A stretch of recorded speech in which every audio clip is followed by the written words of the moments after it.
Hi hello friends, ಎಲ್ಲರಿಗೂ ನಮಸ್ಕಾರ. ನಾನು ನಿಮ್ಮ ರೇಖಾ ಟ್ಯಾಲೆಂಟ್ ಚಾನಲ್ಗೆ ಎಲ್ರಿಗೂ ಸ್ವಾಗತ. ಹೊಸದಾಗಿ ನಮ್ಮ ಚಾನಲ್ನ ನೋಡ್ತಾ ಇದ್ದೀರಂದರೆ ಈಗಲೇ ಸಬ್ಸ್ಕ್ರೈಬ್ ಮಾಡ್ಕೊಳ್ಳಿ.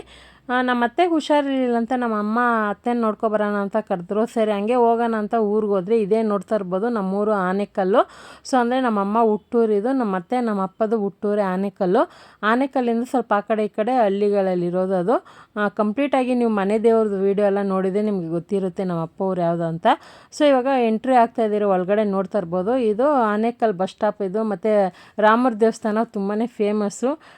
ಚಿಕ್ಕ ವಯಸ್ಸಲ್ಲೆಲ್ಲ ನಾವು ಶ್ರೀರಾಮನವಮಿಗೆ ಹೋಗಿ ಅಲ್ಲೆಲ್ಲ ಕುತ್ಕೊಂಡು ನೆಲದ ಮೇಲೆ ಕುತ್ಕೊಂಡು ನಾಟಕಗಳೆಲ್ಲ ನೋಡಿದ್ದೀರಿ.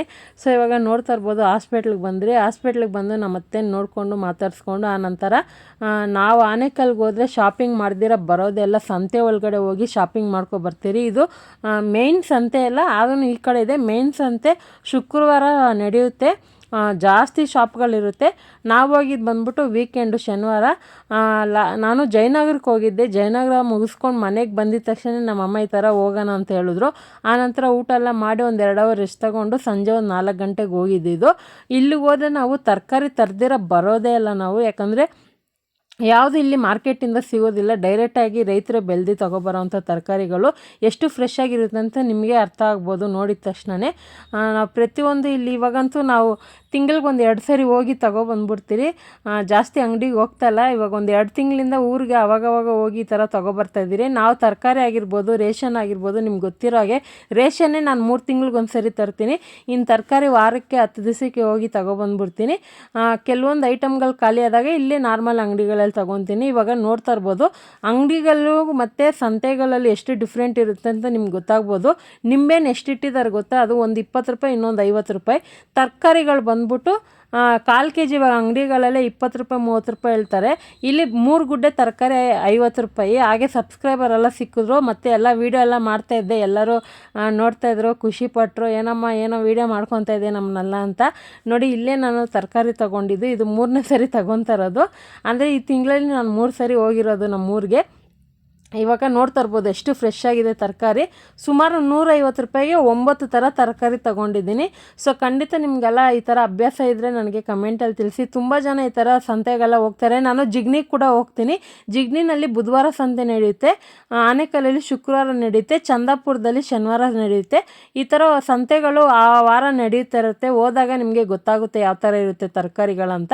ಅದರಲ್ಲೂ ನಮ್ಮೂರ್ದು ನನಗೆ ತುಂಬಾ ಇಷ್ಟ. ಒಂದು ವಾರ ಆದರೂ ಫ್ರೆಶ್ ಆಗಿರುತ್ತೆ, ತುಂಬಾ ಚೆನ್ನಾಗಿರುತ್ತೆ. ಮತ್ತು ಧಾರಾಳವಾಗಿ ಇನ್ನೊಂದು ಎಕ್ಸ್ಟ್ರಾ 2 ಹಾಕ್ಕೊಡ್ತಾರೆ. ಸೊ ತರಕಾರಿ ಎಲ್ಲ ತೊಗೊಂಡು ಹಾಗೆ ಒಂದು ರೌಂಡ್ ನಿಮಗೆ ತೋರಿಸ್ತೀನಿ ವ್ಯೂ ಯಾವ ಥರ ಇದೆ ಅಂತ. ಇದು ಜಸ್ಟ್ ಶನಿವಾರ ಆಗಿರೋದ್ರಿಂದ ಅಷ್ಟು ಅಂಗಡಿಗಳಿಲ್ಲ. ಶುಕ್ರವಾರ ಆದರೆ ಫುಲ್ಲು ಜಾತ್ರೆ ಥರ ಇರುತ್ತೆ ಸಂತೆಗಳು, ನಿಮ್ಗೆ ಗೊತ್ತಿರೋ ಹಾಗೆ.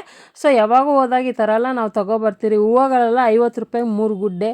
ಸೊ ಮತ್ತು ನಿಮಗೆ ಮಾರ್ಕೆಟ್ಗೆ ಸಿಟಿನಲ್ಲಿ ಸಿಗೋದಕ್ಕಿಂತ ಒಂದು 20 ರೂಪಾಯಿ 30 ರೂಪಾಯಿ ಕಡಿಮೆಗೆ ಸಿಗುತ್ತೆ. ಕೆಲವೊಂದು ಜಾಸ್ತಿ ರೇಟು ಸಿಗುತ್ತೆ, ಅದೇ ನೀವು ಚೌಕಾಸಿ ಮಾಡಿ ತೊಗೊಂಡ್ರೆ ಆರಾಮಾಗಿ ತೊಗೋಬೋದು. ಮತ್ತು ನಾವು ಆನೇಕಲ್ಗೆ ಹೋದರೆ ಮಿಸ್ ಮಾಡದೇ ಇರೋ ತರೋದಂದರೆ ತರಕಾರಿ ಮತ್ತು ಹೂವು. ಅದ್ರ ಜೊತೆಗೆ ನಮ್ಮಮ್ಮಗೆ ಎಲೆ ಅಡಿಕೆ, ನಮ್ಮಮ್ಮ ಎಲೆ ಅಡಿಕೆ ಹಾಕೋದು ಅಭ್ಯಾಸ ಇದೆ. ಎಲೆ ಅಡಿಕೆ ತೊಗೊಂಡು ಹಸಿ ಕಾಳುಗಳು ಏನಾದರೂ ಸಿಕ್ಕಿದ್ರೆ ತೊಗೊತೀರಿ. ಆನಂತರ ಇಲ್ಲಿ ಗಂದಿಗೆ ಅಂಗಡಿಯಲ್ಲಿ ನಾನು ದೀಪ ನೋಡಿದೆ, ನೋಡಿದ ತಕ್ಷಣ ಇಷ್ಟ ಆಯಿತು. ಇವಾಗ ಹಬ್ಬದ ಸೀಸನ್ ಆಗಿರೋದ್ರಿಂದ ನನಗೆ ತೊಗೋಬೇಕಂತ ಇಷ್ಟ ಆಯಿತು. ಅದಕ್ಕೆ ಒಂದು ಸಾಂಬ್ರಾಣಿ ಹಾಕೋದು ಒಂದು ಇದು ತಗೊಂಡೆ. ಆನಂತರ 2 ದೀಪ ತೊಗೊಂಡೆ. ಅದೇನಂತ ಮನೆಗೆ ಹೋದ್ಮೇಲೆ ತೋರಿಸ್ತೀನಿ. ಇವಾಗ ತರಕಾರಿ ಎಲ್ಲ ತೊಗೊಂಡು ಬರ್ತಾಯಿದ್ದೀರಿ. ನೋಡ್ತಾ ಇರ್ಬೋದು 6:30 ಅದನ್ನು ಬೆಳಕು ಆಗೇ ಇದೆ, ಕೆಲವೊಮ್ಮೆ ಕತ್ಲಾಗೋಗುತ್ತೆ. ಸೊ ಇಲ್ಲಿ ಬಂದ್ಬಿಟ್ಟು ಅವರೆಕಾಯಿ ತೊಗೊಂಡ್ರೆ, ಅವರೆಕಾಯಿ ಮಾತ್ರ ಮಿಸ್ ಮಾಡೋದೇ ಇಲ್ಲ ನಾವು. ಏನು ಗೊತ್ತಾ, ನಾವು ಹೋದಾಗ ನಾವು ಬಲ್ಕಾಗಿ ತೊಗೊಬಂದ್ಬಿಡ್ತೀರಿ.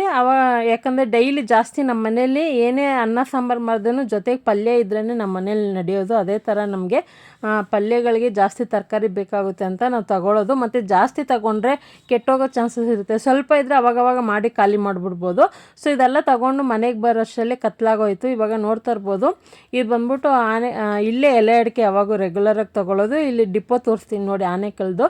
ಹಾಗೆ ದೇವ್ರ ದರ್ಶನ ಆಯಿತು, ನಮಗೆ ರಾಮರ ದೇವಸ್ಥಾನ ದರ್ಶನವೂ ಆಯಿತು. ಅದು ಯಾಕಂದರೆ ದೇವಸ್ಥಾನ ಪಕ್ಕದಲ್ಲೇ ಹೋಗಬೇಕು ನಾವು. ಸೊ ಎಲ್ಲೆಡ್ಕೆಲ್ಲ ತೊಗೊಂಡು ನನಗೆ ಆನೇಕಲ್ಲಲ್ಲಿ ತುಂಬ ಇಷ್ಟವಾದ ತಿನ್ನೋವಂಥ ಒಂದು ಅಂಗಡಿ ಯಾವುದಂದರೆ ಸಮೋಸ ಅಂಗಡಿ. ಖಂಡಿತ ನೀವು ಮಿಸ್ ಮಾಡ್ದಿರೋ ಒಂದ್ಸರಿ ಆನೆಕಲ್ಗೆ ಹೋದಾಗ ಸಮೋಸ ತಿಂದ್ಬಿಟ್ಟು ಬನ್ನಿ, ಕಳೆದೋಗ್ತಿರೋ ಟೇಸ್ಟಿಗೆ ಅಷ್ಟು ಸಖತ್ತಾಗಿರುತ್ತೆ. ಆನಂತರ ನಮ್ಮ ಹೆಬ್ಗೋಡಿಗೆ ಬಂದರೆ ಹೆಬ್ಗೋಡಿ ಬಸ್ ಸ್ಟಾಪಲ್ಲಿ ಈ ಥರ ನಾಷ್ಟ ತೊಗೊಂಡ್ರಿ. ಮನೆಗೆ ಹೋಗೋಷ್ಟರಲ್ಲಿ 8 ಗಂಟೆ 8:30 ಆಗೋಯ್ತು. ಇನ್ನು ಅಡುಗೆ ಮಾಡೋಕ್ಕಾಗೋದಿಲ್ಲ ಅಂದ್ಬಿಟ್ಟು ಅಲ್ಲೇ ಇಡ್ಲಿ ದೋಸೆ ಕಟ್ಟಿಸ್ಕೊಂಡು ಮನೆಗೆ ಬಂದ್ರಿ.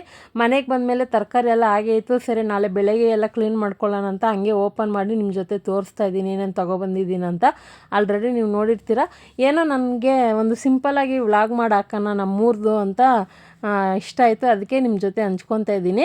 ಯಾಕಂದರೆ ತುಂಬ ಜನ ಪ್ರತಿಯೊಂದು ವ್ಲಾಗರ್ಗಳು ಯಾವ್ಯಾವ ಥರ ಮಾಡ್ತಾಯಿರ್ತಾರೆ. ನನಗೆ ಅಷ್ಟೊಂದು ಹೊರಗಡೆ ಹೋದಾಗ ಮೊಬೈಲ್ ಇಟ್ಕೊಳಕ್ಕೆ ಒಂಥರ ಮುಜುಗರ ಆಗುತ್ತೆ. ಇವಾಗ ಸ್ವಲ್ಪ ಕಲ್ತ್ಕೊಂಡು ವೀಡಿಯೋ ಮಾಡ್ತಾ ಇರೋದು.